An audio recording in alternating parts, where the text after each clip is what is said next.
प्रसाद trust की ओर को भी धन्यवाद देना चाहूँगा। और प्रेमचंद और प्रसाद जी पर कार्यक्रम हो। सर मैं क्षमा चाहता हूँ क्योंकि रिहर्सल है, मैंने कभी जीवन में लेट नहीं किया रिहर्सल, इसलिए मुझे जाना है। आप लेट करके जाइए। देखिए बनारस है इसलिए मैं बोल रहा हूँ, लेट करके जाइए। प्रसाद ट्रस्ट को और कहते हैं कि केंद्रीय तिब्बती संस्थान को। जब भी मैं यहाँ आता हूँ रामेश्वर जी, तो प्रसाद जी ही याद आते हैं, क्योंकि ये बुद्ध की तपस्थली पर निर्मित विश्वविद्यालय है। और जब इससे थोड़ा दूर निकलता हूँ, जिस चौराहे से इधर आना होता, तो प्रेमचंद याद आते हैं। जो जीवन का चौराहा है, सुमन जी और हमारे भाई राजेश गौतम जी, भाई राम सुधार जी, मुक्ता जी, कविता जी, एक कोरोना काल ने मुझे पढ़ने का बड़ा मौका दिया। रिटायरमेंट के बाद जो है, शुद्ध रूप से विद्यार्थी बनने का, जो 73 में का विद्यार्थी जो है आकर के फिर कोरोना काल का विद्यार्थी बना, पढ़ना पढ़ाना तो अपना चलता रहता है। और प्रसाद जी को भी खूब पढ़ा और लगा कि सही में पढ़ रहा हूं।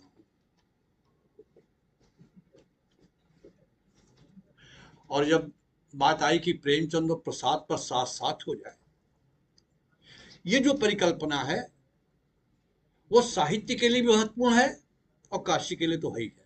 जब भी हिंदी साहित्य की बात आएगी तो काशी तो वहां उपस्थित रहेगा केंद्र की तरफ से।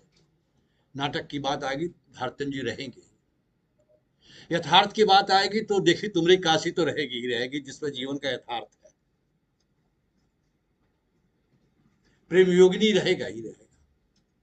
और हमारे थिएटर के गुंजन ही चले गए।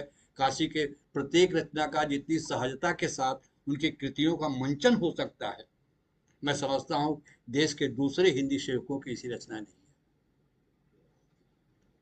प्रसाद की तो हर कहानी नाटक है, क्योंकि नाटक लिखते ही है वो कहानी की तरह, कहानी भी नाटक है।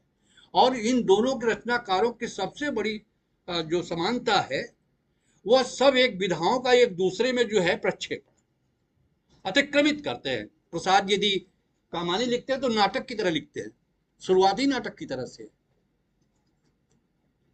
हर जहां नाटक। और जब नाटक लिखते हैं तो कविता भी, रामेश्वर जी ने कहा, हम लोगों ने बहुत पढ़ा। और प्रेमचंद जी जब अपनी कहानी लिखते हैं तो नाटक, बहुत से स्थल हैं, बिल्कुल प्रभाव है प्रसाद जी का। जब वो काव्यमयी भाषा में गोदान में भी लिखते हैं, कई कई उपन्यासों में है कि बड़े बड़े पैसेज जो है, खास तौर से जब प्रकृति का चित्रण करते हैं तो अद्भुत चित्रण करते हैं प्रेमचंद जी। और लगता है कि ये प्रेमचंद जी नहीं लिख रहे हैं, ये प्रेमचंद जी वहां नहीं है, उसको निकाल दीजिए। और प्रेमचंद जी दरअसल जो है, उनकी उपज जो है राष्ट्रीय आंदोलन की उपज है प्रेमचंद जी। एक उनकी जो वैचारिकी बनती है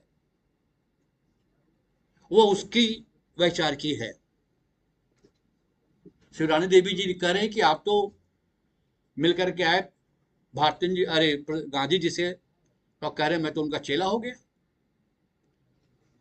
यही शब्द ही है, चेला शब्द ही उन्होंने कहा कि मैं तो चेला हो गया। शिवरानी देवी कहती तो आप पहले से लिखते आ रहे हैं अपनी रचनाओं में। तो प्रेमचंद जी कहते वो मुझसे लिखवा रहे थे। ये पक्ष, क्योंकि नौकरी छोड़ना, कास्ट स्कूल का बच्चा है वो, जिसके घर में खानदानी नौकरी ही है। आज तो नौकरी के लिए, सरकारी नौकरी की मार हो रही है।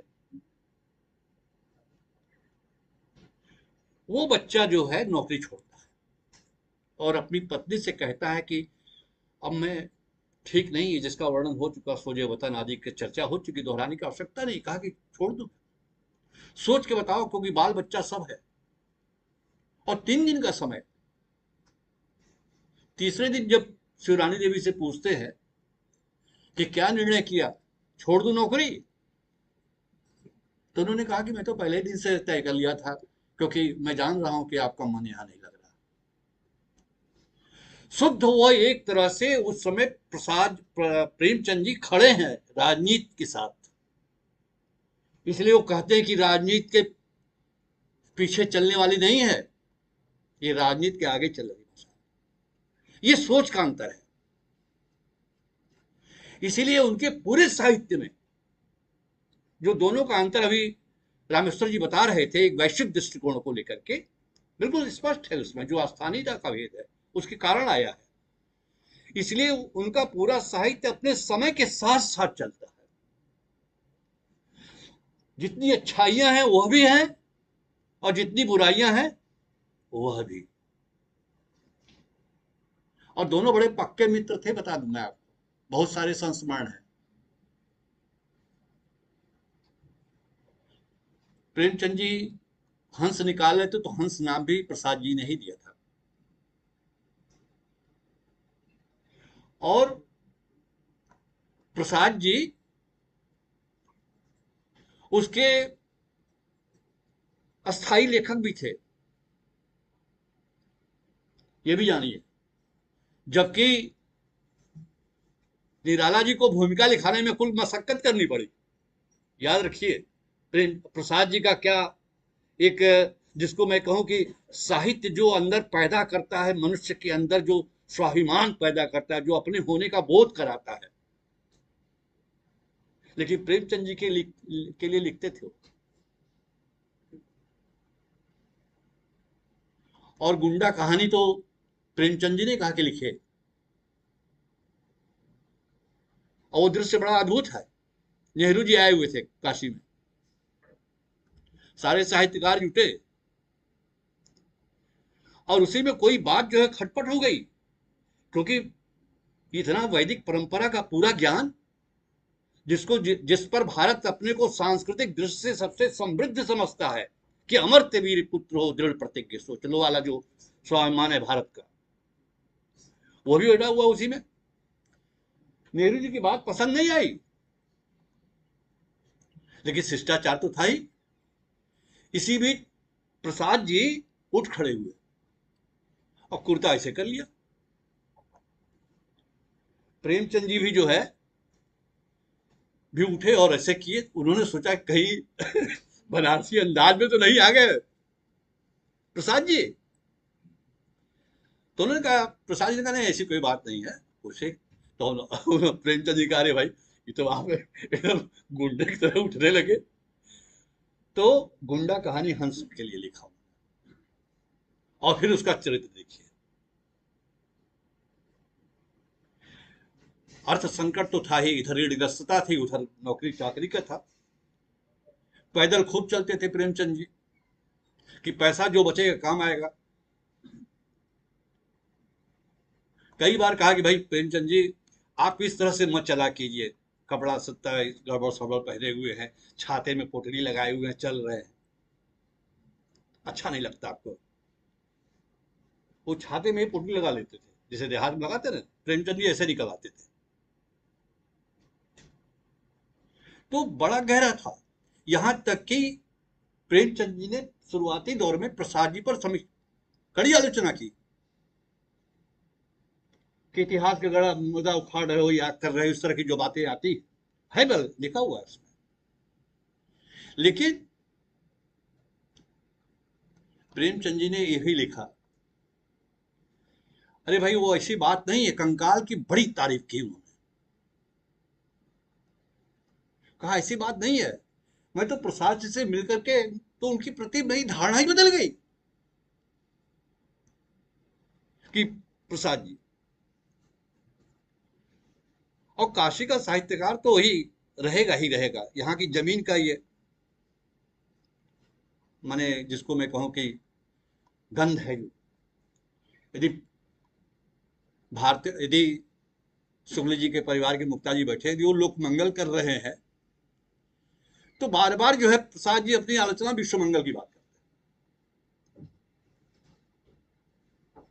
और प्रेमचंद जी बार बार मनुष्यता के को केंद्र में रखे रहते हैं, और स्वाधीनता का भाव। दोनों की रचनाओं में एक ही तत्व है, वो आदर्शोन्मुख यथार्थवाद की बात करते हैं, ये भी बात करते हैं, घुमा के बात करते हैं प्रसाद जी। ये मत समझिए कि उनसे अलग कोई अपना कोई विवेचन इस तरह का कर रहे हैं मानवीय धरातल पर। वो कहते हैं कि केवल आदर्शवाद धर्मवाचक बात नहीं है कि धर्मवाचक की तरह मैं उपदेश दूं, या जो यथार्थवाद जो है केवल घटनाओं के आधार पर ही है, केवल वेदना के आधार पर ही तो यथार्थवाद है। यथार्थवाद लिखते हैं कि केवल वेदना नहीं है या कोई सत्य वही जो घटित हो जाए घटनाओं पर। यह तो इतिहासकार की संपत्ति है। यही कारण है कि यदि प्रेमचंद जी का जो कालखंड है, जो रचना है, यदि आप उसको पढ़ते हैं तो उस कालखंड का इतिहास भी आपको मिलेगा। यदि 21-22 में क्या हुआ, 23 में क्या हुआ, तो 23 को पढ़ लीजिए आप कि क्या क्या हुआ। अभी प्रेमाश्रम पर बात हो रही थी, राम सुधार जी भी थे, तो लोग बहुत बोले, हमने कहा भाई सब लोग तो बोल दिया, तो अब मैं क्या बोलूं। लेकिन मैं वो बात बोल रहा हूं कि किस तरह से प्रेमचंद जी लिखते हैं कि गांव में प्लेग फैला हुआ है, सनई की गंध आ रही है, लेकिन इस समय गिलोय और नीम की बहार है। जब रामदेव पर आक्रमण हुआ सुप्रीम कोर्ट में आयुर्वेद को लेकर के, तो मैंने कहा कि सुप्रीम कोर्ट सठिया गया, बनारस मैंने कहा। ये प्रेमचंद जी का उदाहरण देखिए, उस कालखंड में अंग्रेजी दवाई नहीं थी, लेकिन गिलोय और नीम से आदमी बच रहा है, और इस कालखंड में भी हम बच रहे हैं। साथ साथ तो राजनीति की बात करते रहते हैं प्रेमचंद जी। प्रसाद जी में राजनीति की बात है, लेकिन उनकी भाषा में वो जो चाणक्य नीति है पूरी, कैसे देश चलेगा, कैसे क्या बनेगा, राजा क्या होगा, कैसे होगा, ये जो संदर्भ है वह उमड़ करके आया हुआ। चीजें एक साथ हो रही हैं, क्योंकि इनका तो वैदिक परंपरा से लेकर के पूरा इतिहास बोध का काम दोनों कर रहे थे। वह भी कह रहे थे कि उच्च चिंतन का भाव हो, सौंदर्य का स्वाधीनता का भाव, सृजन की आत्मा हो, सौंदर्य का सार हो, अपनी वही तो रचना है। और वही बात ये भी प्रसाद जी भी कहते हैं कि मैं साहित्य ऐसे को नहीं मानता। बहुत सारे उदाहरण पड़े हुए हैं। कहते हैं कि साहित्य समय की वास्तविक स्थिति क्या है, इसको दिखाते हुए उसमें आदर्शवाद का सामंजस्य स्थिर करना है। दुख दग्ध जगत और आनंदपूर्ण स्वर्ग का एकीकरण साहित्य है।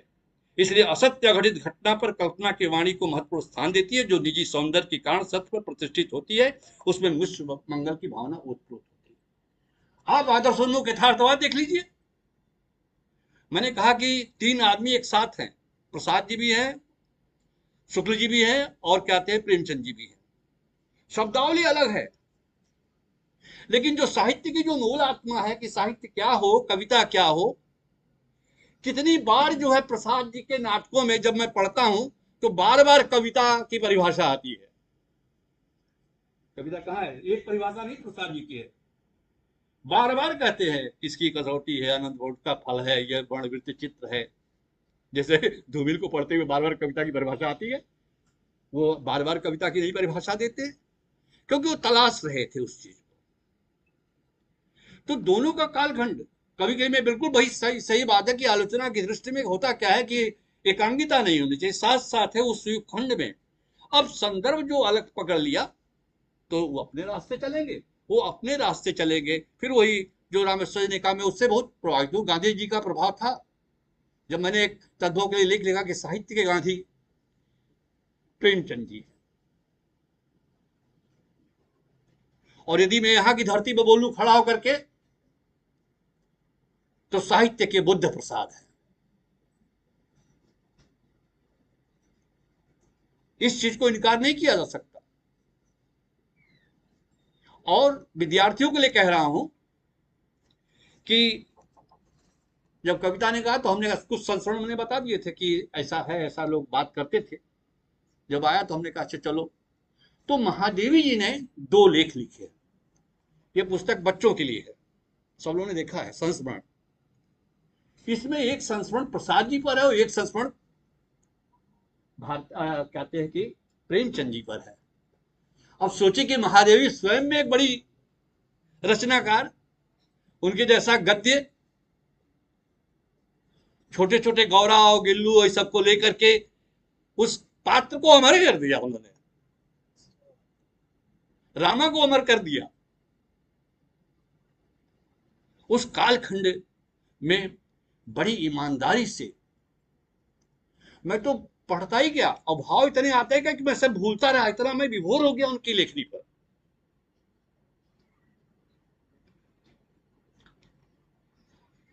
आई थी मिलने के लिए, कई बार मिली थी महादेवी जी प्रसाद जी से। वो भी भागलपुर से लौटते हुए गाड़ी रुकवा करके, चलो आए प्रसाद जी से मिल लें। स्टेशन पर रुक गया तो पूछा कि चलो देखे, तो वहां पर बोला कि अरे सुगनी साहू क्या जाना है। अंत में वो कि नहीं कुछ कविता विता करते, तो एक तांगे वाले ने कहा कि नहीं कुछ कवित्त करते हैं, क्योंकि महादेवी सोची कि अरे भाई तो संबंधी नहीं है, कहाँ सुगनी साहू कहाँ कविता, दोनों अपरिचित है, साहित्य से परिचित है लेकिन आमने सामने नहीं है। किसी तरह वहां आ जाते हैं और प्रसाद जी भी जाते हैं, और बातचीत में कहते हैं कि आप तो ऐसे दिख नहीं रहे, आप तो एकदम बौद्ध स्थविर की तरह, जो आपका फोटो है। प्रसाद के लिए कहा उन्होंने, और कामायनी के लिए क्या कहा, नाटकों पर बहुत कुछ कहा। दो पंक्तियां मुझे बहुत महत्वपूर्ण लगती हैं, जान लेना चाहिए, पढ़िए आप लोग एक उसको, सरल भाषा में है। बुद्ध के आधिक्य से पीड़ित हमारे युग को प्रसाद का सबसे महत्वपूर्ण दान कामायनी है। अपने काव्य सौंदर्य के कारण भी और अपने समन्वयात्मक जीवन दर्शन के कारण भी ये प्रसाद जी। और आखिरी पैराग्राफ में तो सब कुछ विशेषता है, बौद्ध साहित्य, करुणा आदि की बात का। स्वयं महादेव जी बौद्ध साहित्य से प्रभावित थे। वो पूरा एक कहते हैं कि एक मैं कहता हूं कि वह वैश्विक जिसको कह लिया, भूमंडली जिस तरह से बुद्ध का ज्ञान का प्रसार हुआ, जो उनका विस्तार हुआ पूरी दुनिया के लिए, बुद्ध हुए, वह पक्ष से कोई अपरिचित नहीं रह सका, सबके ऊपर प्रभाव पड़ा। जैसे गांधी अपने कालखंड में आते हैं, इसलिए बार बार जो है प्रेमचंद जी कभी भी अपनी रचना में जब भी बात राजनीति की करेंगे तो सिद्धांत विहीन राजनीति को ललकारेंगे कि कैसा सिद्धांत है, कांग्रेस कमेटी में क्या हो रहा है, कैसे हो रहा है, सब वहां जहां सिद्धांत के बिना राजनीति, गांधी जी स्वयं कहते कि सिद्धांत के बिना राजनीति जो है वो सामाजिक पाप है। जिन 7 सामाजिक पापों की परिकल्पना उन्होंने की थी कि नहीं होना चाहिए, प्रेमचंद जी लिखते हैं कि राजनीति तो विषैला सांप है और समाचार पत्र तो उसकी बावरी है। इस तरह का चिंतन जब मैं प्रेमचंद का साहित्य पढ़ता हूं तो लगता है कि बहुत से हिस्से एकदम निबंध की तरह लिखे जा रहे हैं। उस हिस्से को काट दीजिए तो कहानी के मूल कथानक पर कोई अंतर नहीं आएगा। उसी तरह से जब प्रसाद जी जो है उस मानवीय चेतना की अभिव्यक्ति करते हैं नाटकों में, तो कुछ यदि अंश आप निकाल दे तो आपके नाटकों पर कोई प्रभाव नहीं पड़ेगा, लेकिन वही नाटकों का मूल तत्व है। और एक महत्वपूर्ण लाइन है प्रसाद जी के लिए, मैं तो बहुत विभोर हो गया जब वो मर जाते हैं प्रसाद जी। एक पंक्ति है, जब कामानी का प्रकाशन हो चुका है, बस 10 मिनट के अंदर के मैं खत्म कर दूंगा, मैं जानता हूं मजबूरी। जब कामानी का प्रकाशन हो चुका था और हिंदी जगत एक प्रकार से पर्वोत्सव मना रहा था। अब आप सोचिए कि कामानी कितनी अद्भुत रचना है कि वो पूरा देश जो है उस समय हिंदी समाज पर्वोत्सव मना रहा था, तब उनके महाप्रयाण की बेला हो जाए। ये जो पर्वोत्सव है और जो बुद्धि के लिए जो कामानी सबसे बड़ा दान है, ईड़ा को रखा उन्होंने, स्त्री चेतना भी है। क्योंकि कभी कभी प्रेमचंद जी की जो स्त्रियां हैं करीब पूरा भारतीय परिवेश से उमड़ती हुई आती है, और प्रसाद जी जब कभी कभी जब बात करते हैं तो वह स्त्री चेतना की बात करने लगते हैं, स्त्रीत्व की बात करते हैं। इसलिए श्रद्धा विश्वास रूपणों वाली बात करते हैं। श्रद्धा कहते हैं तुम विश्वास की तरह जो पूरी कहा नारी तुम केवल श्रद्धा विश्वास रजत नक्तल की बात करें, जो श्रद्धा विश्वास रूपणों की बात होती है वो स्त्री चेतना आकर के उसमें, क्योंकि वो सृष्टि के नियामक तत्वों की तरफ वो चले जाते हैं। और प्रेमचंद जी की नारी जो है वो सामाजिक बुराइयों से, सामाजिक उठापटक से, या जो भी अपना अपना परिवेश है भारतीय परिवेश का, उससे टकराती हुई दिखाई देती है। और प्रसाद जी की नारी अपनी पूरी राष्ट्रीय चेतना के साथ टकराती, चाहे आप कहते हैं पुरस्कार कहानी की, अभी चंपा कहते हैं आकाशदीप की व्याख्या की राय साहब ने, सबने की, क्योंकि कहानी ऐसी कहानी है जहां पर आकर के ये बता देता है कि आपका कर्तव्य क्या है, राष्ट्र के प्रति आपका क्या कर्तव्य है।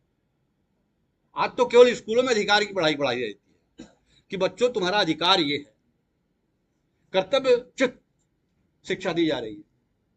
तो इस धरातल पर वो अपनी बात रखते हैं। और दूसरी बात आखिर में कि जो मानवीय धरातल मूल्य है, प्रसाद प्रेमचंद जी हमेशा सामाजिक न्याय, मर्यादा और प्रेम की जो बात कही गई है, बड़ी अच्छी व्याख्या सबने हुई है कि प्रेम को केंद्र में रख करके जो त्रिभुज बना रहे थे, तो प्रेम तो तत्व रहेगा ही। प्रेम को कैसे प्रेमचंद जी सेवा में ले जाते हैं कि सतयुग में इसके द्वारा होगा, द्वापर में भक्ति होगी, और आके कलयुग में आकर सेवा से ही मुक्ति होगी। ये जो बात कहते हैं, और क्या प्रसाद जी नहीं टकराते हैं क्या उससे? जिस सामने की बात हो रही है वहां पर स्थित्व कड़ी में कोई सी तो टकराती है, शासन सत्ता से लड़ती है। उनकी अधिकांश कहानियां जो ऐतिहासिक परिवेश की कहानियां लिखी गई है वो उससे टकराती है, वो भेद होता है। तो चाहे वो राष्ट्रीय चेतना की बात हो, सोजे वतन की बात कह दी गई हो, जो आखिरी कतरा ही जो है सबसे कीमती है, और वहां पर राष्ट्र आ जाता है। प्रेमचंद जी भी उस प्रेम का उत्सर्ग कराते हैं, भंगिमा दूसरी है। और प्रेम प्रसाद भी उत्सर्ग कराते हैं, कहती कि जो सजा उसको दी जा रही मैं भी खड़ी हो जाती है। चाहे जिस धरातल पर आप देखें, वह प्रेम का जो उदात्त, जिसका वर्णन आकर के लोभ और प्रीति में शुक्ल जी करते हैं कि कहां पर जाकर के वह प्रेम अपनी पूर्णता को प्राप्त करेगा, जिसकी व्याख्या सवेरे की जो फिल्मों ने परिभाषा बदल दी है आजकल। जहां जाइए स्टेचू पर दिख गया था, अभी सांची गया तो वहां भी आई लव यू लिखा हुआ था, सब जाकर के लिख दिए थे I love you I love you. वो नहीं है जो प्रेम का जो उदात्त रूप है उसकी अभिव्यक्ति। इसलिए दोनों समानांतर चल रहे हैं। जो समानांतर चलेगा और उसका उस एक है, मानवीय मूल्य है, मानवता है, त्याग करुणा प्रेम और हमारे मानवीय जितने हमारे मूल्य हैं, चाहे सापेक्ष मूल्य हो चाहे निरपेक्ष मूल्य हो, सब वो स्रोत एक ही है, रास्ता अलग है, सब जाके समुद्र में गिरेगा। तो जो साहित्य की जो मूल अवधारणा, जैसे सवेरे आपने कहा कि कविता को मैं मूल मानता हूं, तो प्रसाद जी भी उसी तरह से कविता, कहीं साहित्य का प्रयोग बार बार नहीं करते हो, कहते कि साहित्यकार ये एक दो जगह तीन जगह अपने निबंधों में किया, वो कविता कवित्व वाले पक्ष को अधिक उभारने का प्रयास करते हैं। प्रेमचंद जी के लिए आखिर में मैं दो बात कहता हूं, इसलिए जो विषय रखा गया राष्ट्रीय चेतना का, जो अब सवेरे बात हुई कि वो अमर्त्यवीर पुत्र हो, बात तो लोग कहते हैं कि भाई दिनकर जी ने कहा भाई कामानी भेज दीजिए यूनेस्को में जो एक प्रति जा रही हो। और आज भी समस्याओं का समाधान खुलना, बात सही है कि थोड़ी भाषा है उसकी, लेकिन कितनी बात करती हुई भाषा भी कहीं कहीं लगती है। राम सुधार जी ने सवेरे बहुत से उदाहरण दिए कि सब कुछ कितना बटोरोगे भाई, कितना रखोगे। और दोनों ने जो मनुष्यता के लिए बाधक है, मानवता के लिए बाधक है, भौतिकवादी सोच, भौतिकवादी विकास, दोनों उससे टकराते हैं। आप उठा के देखिए कैसे उपन्यासों में टकराते हैं, कैसे नाटकों में टकराते हैं। तो इस तरह की बात अंत में मैं, चूंकि मैंने कहा कि क्यों हम अपने समकालीन मिल लें, तो महादेवी जी को मैंने केंद्र में रखा कि भाई वो प्रेमचंद जी के लिए क्या कहते हैं। बहुत स्पष्ट कहते हैं कि गांधी जी से बहुत प्रभावित थे, गांधी और मार्क्स से दोनों प्रभावित थे। इसलिए बार बार वो जो चिंतन मैंने कहा ना कि परिश्रम के बिना उनका हर कहते हैं मजदूर और ये सब जो है वह मजबूती के साथ जो है परिश्रम करके जो है धन संपत्ति अर्जित करना चाहता है। जिस आनंदवाद की स्थापना जो है प्रसाद जी करते अपने आनंदवाद की, आनंद की बात करते, अखंड आनंद घना था। उस आनंद में भी दरअसल वो क्या है, उनके निबंध में है, आत्मा से जोड़ के बात करते हैं, अंतरात्मा। तो अंतरात्मा के बिना जो है आनंद की प्राप्ति नहीं हो सकती। और चरित्र की बात जो है प्रसाद जी के पूरे साहित्य में डिग्रियों को उन्होंने ललकार दिया कि उपाधियां नहीं काम करेगी, जब तक चरित्र नहीं है तब तक ज्ञान तुम्हारी ये उपाधियां शिक्षा के पर अलग अलग जहां भी मौका मिला, चाहे सेवा सदन में मौका मिला हो, कर्म भूमि मिला हो, जहां भी मौका मिला वो 10 लाइन तो जरूर ठोक देंगे प्रसाद जी, अरे प्रेमचंद जी। और बार बार जो है चरित्र के लिए और इस सब के लिए वो जो मूल अवधारणा हमारी जो भारतीय परंपरा की रही है, वो दोनों उससे एकजुट होते हैं और दोनों अपने अपने समय की व्याख्या करते हैं, उनका इतिहास से जोड़ करके उस कथानक को ले आते हैं। और ये जो समकालीन जो परिवेश जो है, जो राजनीति से जुड़ा हुआ जो तत्कालीन समाज है, उससे जोड़ के लाते हैं। तो बिंदु एक है, इसलिए मैंने कहा कि अलग अलग नहीं है और विपरीत धुरी भी नहीं है, दिशाएं हैं अलग, रास्ता एक है। चाहे हम यहाँ से घूम के पाणीपुर पहुंचे, चाहे सीधे पाणीपुर पहुंचे। तो जो साहित्य की जो मूल अवधारणा है उसको केंद्र में रख करके दोनों बात करते हैं। अंतिम बात कहना चाहता हूं कि प्रेमचंद जी के लिए, जिसका उल्लेख संकेत के रूप में अभी वक्ता चाहे सवेरे चाहे अभी ध्यान से उतर गया, उनके साहित्य का महादेवी जी निचोड़ लिखती है। यदि प्रसाद जी के पूरे साहित्य का निचोड़ समझना हो तो महादेवी जी का ये लेख, और प्रेमचंद जी का निचोड़ समझना हो तो महादेवी जी का ये लेख। उनके साहित्य का मूल स्वर है मां भय, डरो मत। और जो साहित्यकार अपने युग को अभय नहीं देता, वह किसी भी अन्याय से जूझने की शक्ति नहीं देता, और जो ऐसी अमोघ शक्ति नहीं देता, वह युग जीवन का संगी नहीं हो सकता, और उसके युगांतर तक मानव संगी होने का प्रश्न ही नहीं। ऐसे संवाद, इसी भाव के संवाद प्रसाद का नाटक ललकारता है। चाहे चाणक्य मातृगुप्त हो, चाणक्य हो, जब वो पढ़िए प्रपंच बुद्धि वाला जो प्रकरण आता है, जो पात्र है जब टकराता है, तो ये ऐसी बात कहता है। और आखिर में मैं बात करके समाप्त करूंगा, क्योंकि दोनों को पढ़ना जो है अलग, अब जिसको मैं कहूं कि अपने अंतरात्मा की प्रसन्नता के साथ पढ़ना होता है कि आप कैसे लगता है कि हमारे साथ का है। जो शक्ति के भी जुड़, जो आज भौतिकवाद कहते क्या है, प्रेमचंद जी का साहित्य ही कालजयी नहीं। जबकि महादेवी जी की एक कविता का उन्होंने प्रशंसात्मक पत्र लिख दिया था, इस लेख में है, तो वो बहुत प्रभावित हुई जब नवोदित थी, वो रचना कर रही थी महादेवी जी, और बाद में मिलाया सहगल जी ने, जब संपादक चांद के, तो वह जब प्रकरण चला तो बाद में निकटता बढ़ गई, बाद में शिवरानी देवी इनके यहाँ रुकती भी थी।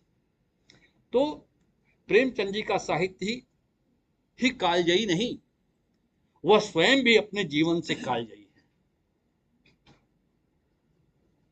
आने वाली अनेक पीढ़ियां उनकी कई सतियां मनाएंगी। हमारी सती ने उन्हें पाया था, अतः हमारा प्रणाम पहली सती का प्रणाम। और इसी तरह की भावना को जब आखिरी पैराग्राफ है प्रसाद जी का, तो आप वहां भी पाएंगे। तो मैंने कहा कि साहित्य जो है, कोई कुछ न पढ़े, जैसे मैं कभी कभी कहता हूं कि बहुत इधर उधर की चीज न रहे, तो ललित निबंध पढ़ना हो तो भाई कुबेरनाथ राय को पढ़ लो। तो वह पूरा का पूरा वांग्मय वैदिक परंपरा, पौराणिक संदर्भ, जितने भी लोक भी है या गंगाचरी जो संस्कृति है, वो सब समेट जाता है। और भारत के उस कालखंड को, आजादी के कालखंड में जो कतरव्योत है, उसको पढ़ना हो तो प्रेमचंद जी को पढ़िए, वही चीज मिलेगी। और अपनी पूरी परंपरा को देखना हो, जिसके हम अमर्त्य वीर पुत्र है, दृढ़ प्रतिज्ञ सोच लो, या जिस जो हमारी चेतना का है, जिसको मैं कहता हूं कि विश्व मंगल की अवधारणा, जो वसुधैव कुटुंबकम की जो परिकल्पना ऋषि परंपरा की थी, वह प्रसाद में। और जो आलोचना, चाहे मैंने कहा ना कि यथार्थ का, उन्होंने अपने लेख में लिखा, भारतंत्र की प्रशंसा में लिखा था, जो मैंने कहा कि कहते हैं कि प्रेम योगिनी, और कहते हैं देखिए तुम्हारी काशी का वर्णन जो है जीवन के यथार्थ को ये लिया। तो इस तरह की जो टकराहट थी, इसीलिए वो बार बार ये दोनों रचनाकार मानते हैं कि साहित्यादर्श ही जो है राष्ट्र की संपत्ति है। और वो मानवता की संपत्ति है और धरोहर है। इन्हीं शब्दों के साथ जो है मैं अपने कहते हैं कि राजेश गौतम जी को भी कहता हूँ कि उन्होंने दो तीन बातों की जो बहुत इशारा किया, खास तौर से कहते हैं कि अभेद दृष्टि और समता मूलक समाज की बात कही, और कहते हैं कि रचनाओं के बारे में बात कही, और आकर के सुमन जैन ने विशेष रूप से आर्थिक पक्ष को केंद्र में रखा कि आर्थिक पक्ष जो है किस तरह से शोषण के विरुद्ध आवाज उठ रही थी, उस पर को प्रस्तुत किया। तो मैंने और हमारे गुंजन जी ने तो नाटक के आदमी हैं और आप सोचिए कि अपने जिस तरह से मैं तो कहता हूँ कि सभी लोगों के लिए जो कल का दिन होगा वो बड़ा सुखद होगा। मैं खुद भी आऊँगा क्योंकि मुझे नाटक देखने में बहुत ज़्यादा दिलचस्पी थी कि मैं पहुँचूँ और कल देखूँ 3 बजे से, क्योंकि वहाँ प्रेमचंद जी भी मंच पर होंगे और प्रसाद जी भी मंच पर होंगे और कुछ इक्के दुक्के भी होंगे मंच पर। तो ये पक्ष होगा। मैंने कहा कि कोई बड़ी निकटता थी। बंबई जाने से रोकने वालों में सबसे पहले भी कोई आदमी था काशी से, तो कहते हैं कि प्रसाद जी थे। और वही प्रसाद जी के कहने के बाद इनके मन में संशय था कि मैं बंबई जाऊं कि न जाऊं। ये सारे प्रसंग बहुत बड़े उदाहरण आएंगे, और कभी नहीं किया। और जान लीजिए कि प्रेमचंद जी ऐसा पैसे का जो दिक्कत में कैसे चले मेरा प्रेस चले, सिनेमा के कंट्रैक्ट को जो है 3 महीने पहले छोड़ देते हैं और 2000 का नुकसान होकर के काशी आ जाते हैं।